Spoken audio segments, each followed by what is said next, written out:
Bishops from around the world are heading to the Vatican today, ahead of a historic summit on sexual abuse in the Catholic Church. They will be met there by survivors, advocates, and activists, all of whom are demanding action and change from Pope Francis. Megan Williams is going to be covering it for us this week, ahead of the formal proceedings tomorrow. We speak this morning. Megan, good to see you. Set up for us, if you would, what is going to be an unprecedented gathering.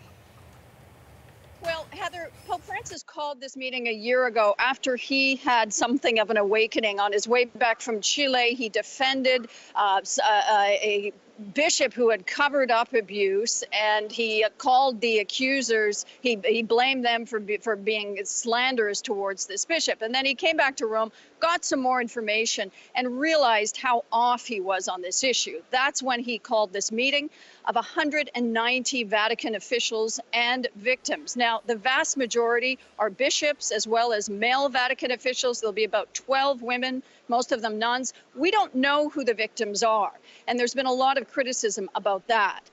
And the fact that many of them will be delivering their testimonies via video. So there's no chance for sort of an exchange with the victims. But the Vatican is saying they finally get this issue decades after the sex abuse scandal erupted. They say that they will be holding bishops accountable. They say that they'll have a written set of rules, and they'll say they'll finally protect kids from abuse. Megan, what is at stake in that summit for the church and for this Pope? Well, I think victims groups are saying a lot is at stake for the Pope and the church. This seems to be something of a turning point. They are complaining that they've heard this all again before, that this is just sort of like a Groundhog Day where the Vatican keeps saying, oh gosh, we have to deal with this. Well, let's have another meeting. But they're saying unless the Pope and the Vatican come out with a very strong message that bishops have to report abuse, that they can't cover it up, that they have to go to authorities in that country, that these are crimes. They're not just sins as the Pope discusses them. They are crimes. Unless that message comes out clear, that this issue is still going to continue to plague the Catholic Church as it has for decades now. Megan, thank you very much. Eagerly looking forward to that reporting to come. And thank you for this morning at the Vatican, Megan Williams. There is an Indigenous Canadian woman who is among the people heading to that summit, and she is taking with her her own story of sexual abuse in a residential school. Like so many other people, she wants to see change within the church, and as she told our Jorge Barrera, that includes an apology from the Pope. On this part of her journey, Evelyn Korkmaz is carrying far more than luggage. I'm going to be representing the spirit of my ancestors that were abused, and all the Indigenous people of Canada that were done wrong. So to me, it's a big burden to carry this. Her journey began here at St. Anne's Indian Residential School, where she said her childhood ended at age 10. I was gang raped for the 4 years that I was there by the boys in my community that were sexually abused by the bishops, the nuns, the priests. So in turn, they carried on the abuse and inflicted that on me. Sitting along the shores of Ontario's James Bay coast, the Catholic Church-run St. Anne's became notorious for the widespread sexual and physical abuse inflicted on the children. It was investigated by the Ontario Provincial Police in the 1990s. 5 people were convicted, including 2 nuns. I used to dance, skip, play hopscotch, but they tore that away from me. Despite a motion passed in the House of Commons last spring, the Pope has not apologized for residential schools. He has apologized to other countries, like Chile, so why not Canada? And that's why she is going to Rome. Evelyn is a member of Ending Clergy Abuse, a group with representatives from around the world. She knows exactly what she'll tell the Pope if she's chosen to meet him in person. You're not handling this epidemic of abuse properly. You need to take control. You need to take accountability.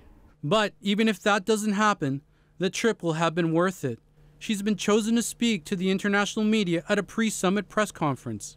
I think the more of an audience I have with the world, the more pressure it will put on the Vatican to act. Evelyn said she will carry the scars from St. Anne's to the end. So it doesn't go away. You can't bury it. I will take it to my grave. But Evelyn hopes her voice will ease the journeys for those who come after her. We must stand up and stand up for our children, for the future generation. Jorge Barrera, CBC News, Ottawa. Or something that would be helpful. Well, certainly protocols put in place that people all over the world who are involved with the Catholic Church can follow on addressing this issue, possibly naming, bishops and priests who have contributed to this misconduct, and also, an apology and a commitment going forward to say that this will not happen again, that victims will be taken seriously and their claims will not be swept under the rug or covered up. We just had that unprecedented defrocking of Cardinal McCarrick just the other day, the highest ranking clergy to be excommunicated from the church. That perhaps might be a signal to people like you that the Pope is indeed taking this seriously. Well, I'm hoping that does set the tone of this summit. But survivors have been traumatized twice. First by the abuse, and then second again by the mishandling of that abuse. So I'm hoping that this is a sign that sets the tone. And again, I'm just trying to keep an open mind and represent my province, because Newfoundland and Labrador is basically ground zero when it comes to this type of abuse. And I really wanted us to have representation there and have a seat at the table. And we remember Mount Cashel, of course, so well, so horribly. Just wrap up, if you would, Gemma, and hopefully we'll be able to speak there. But you said something interesting at the beginning about how you think this will be an emotional journey for you. Personally, what are you expecting? Absolutely. I think that it's part of my healing process, certainly a pilgrimage of sorts. When I came out about this issue publicly to help other people like me, I wasn't prepared for how the response would be with other survivors, and it's been very empowering, at times very challenging, but I'm committed to it. I'm committed to my life, and I'm really looking forward to connecting with other survivors from all over the world. Gemma, I'm looking forward to connecting with you from Rome once you're there. Thank you, Heather. And getting a sense of what is happening around you. Thank you very much for the conversation this morning. My pleasure. Thank you. Gemma Hickey in our studio in St. John's.